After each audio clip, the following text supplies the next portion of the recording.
नमस्कार। आप सभी श्रोतागण का हार्दिक आभार और अभिनंदन। क्या होगा विश्वास से और क्या होगा प्रार्थनाओं से?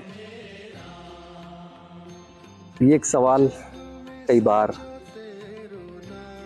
हर उस निराश परिवार और निराश व्यक्ति के मुंह से सुनने को मिलता है जो अपने को नशा मुक्त रखने की हर संभव तो नहीं, कोशिश ही कहूँगा, बाह्य साधनों द्वारा, जो बाहर उपलब्ध साधन है, जो उन्हें दिखता है कि संभवतः हमारी मदद कर सकते हैं। बेशक चाहे उसमें असफलता मिल रही हो, किसी के सफलता के अनुभव ना हो, लेकिन फिर भी उन्हें लगता है। तो जब उसको अपने जीवन में अमल में लाते हैं और असफलता मिलती है तो उन्हें लगता है कि प्रयास ठीक किए जा रहे थे और असफल हुए। जाहिर सी बात है, उन्हें लगता है कि अब जीवन संभव नहीं है ना। तो किसी व्यक्ति के सफल हो जाने से ये मान लिया जाए कि जीवन संभव नहीं है, तो ऐसा तो नहीं है ना। कहते हैं ना, जब गलत दिशा में कोशिश की जाएगी तो सफलता नहीं, असफलता ही मिलती है ना। तो यही वजह है कि निराशा उनसे ये कहती है कि कोई नहीं है, किसी पर विश्वास नहीं किया जा सकता, क्योंकि उनका अपने ऊपर ही विश्वास नहीं है। इस व्यक्ति का अपने ऊपर विश्वास नहीं है तो जाहिर सी बात है वो किसी और पे या अन्य साधनों पर ये क्यों विश्वास करेगा।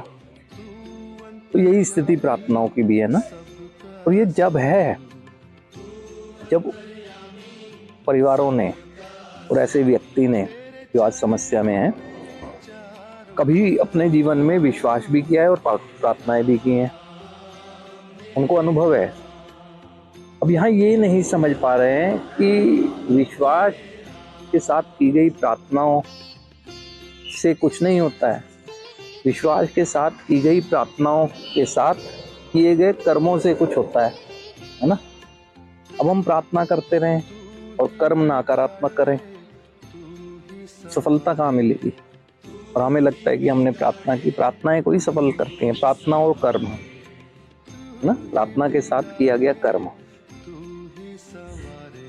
प्रार्थनाओं में हम क्या मांगते हैं? हिम्मत और शक्ति।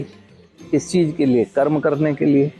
और कर्म हम कर नहीं रहे हैं, या कर रहे हैं तो नकारात्मक दिशा में कर रहे हैं, तो परिणाम कैसे बेहतर आएंगे? और हमें लगता है कि प्रार्थनाएं कुछ करती नहीं है। प्रार्थनाएं एक शक्ति का एहसास कराती है ना।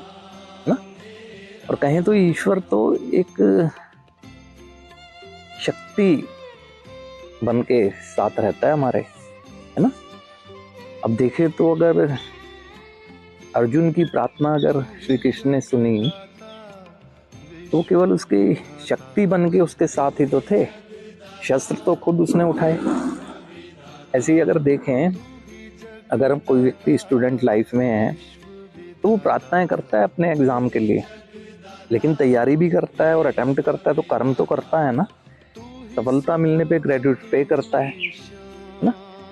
तो हमें ये समझने की चीज है कि प्रार्थनाएं हमें शक्ति देती है, क्योंकि हम निराश हो चुके हैं। हमारा हिम्मत एक खत्म हो जाती है एक नशा कर रहे व्यक्ति की, और अपने पे से विश्वास खत्म हो जाता है। उसे लगता है कि जीवन बस अब समाप्त हो गया, जीवन है ही नहीं, है ना।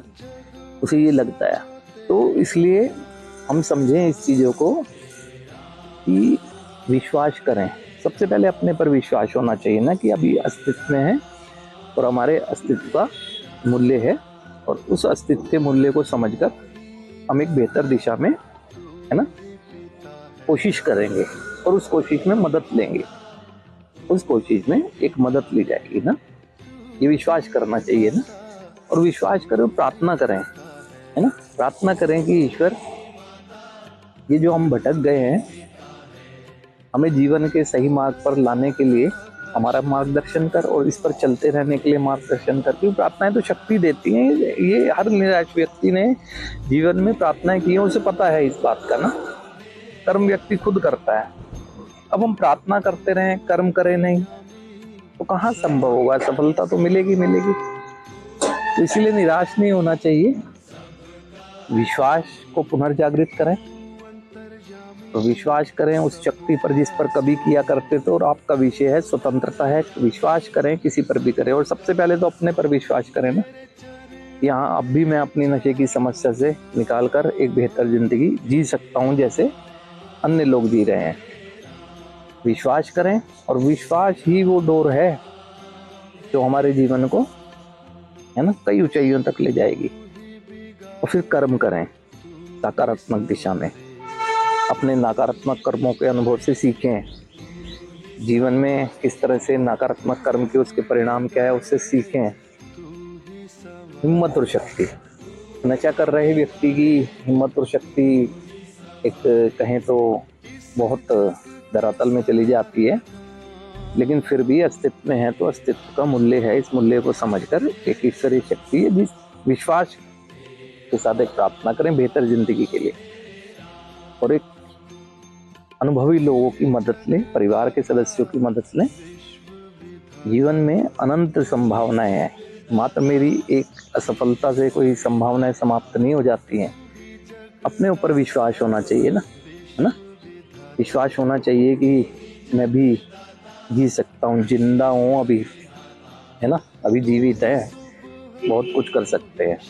और संभवतः है कि ये अनुभव ही हमारे जीवन का सबसे बेहतर अनुभव बने।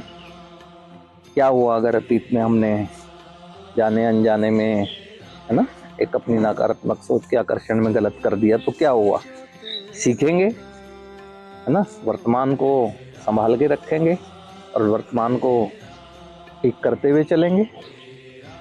हो गया जो हो गया, सीखेंगे उससे, है ना कि निराश हो जाएंगे। निराशा से कोई एक आशावान होकर जिंदगी मिलेगी ना। तो मैं इस विचार को या सुझाव को हर परिवार और हर उस व्यक्ति को जो संघर्ष में बार बार अपने एक असफल हो रहा है, कि निराश नहीं होना है। जो हो गया वो हो गया, है ना। आज हम अगर जीवित है ना, तो ईश्वर कुछ ऐसा चाहता है हमसे, है ना, जो हम ही करेंगे। तो इस बातों पर विश्वास करके, क्योंकि अभी अगर उसने हमें ये पुनर्जन्म का अवसर दिया ना, तो इस अवसर को गंवाएंगे नहीं। तो बुद्धि का परिचय देते हुए एक विश्वास के साथ मार्गदर्शन मांगते हुए, हिम्मत और शक्ति पाते हुए कर्म के लिए प्रार्थना करेंगे, और हर संभव कोशिश करेंगे अपने जीवन को इस अंधकार से निकालकर उजाले की तरफ ले जाने की। तो ये समझने वाली बात ये है कि मात्र प्रार्थना से कुछ नहीं होता, प्रार्थनाओं के साथ किए गए कर्म से होता है। और इंसान प्रार्थना करता ही है कि कर्म की शक्ति की प्राप्ति के लिए ना। तो प्रार्थना और कर्म ये किसी भी जीवन को बेहतर करने में मदद करते हैं। तो इस सब बातों को समझकर विश्वास के साथ प्रार्थना करें और सकारात्मक दिशा में बढ़ जाएं। ईश्वर तो तथास्तु कह ही चुका है। जब हमने एक प्रार्थना की कि अच्छा जीवन जीना चाहता हूँ, तो ईश्वर ने तथास्तु ही कहा है। बस उसी ईश्वर पर विश्वास कर प्रार्थना करें और कर्म की दिशा में आगे आगे बढ़ें। तो आज के लिए आप सभी श्रोतागण का हार्दिक आभार और धन्यवाद।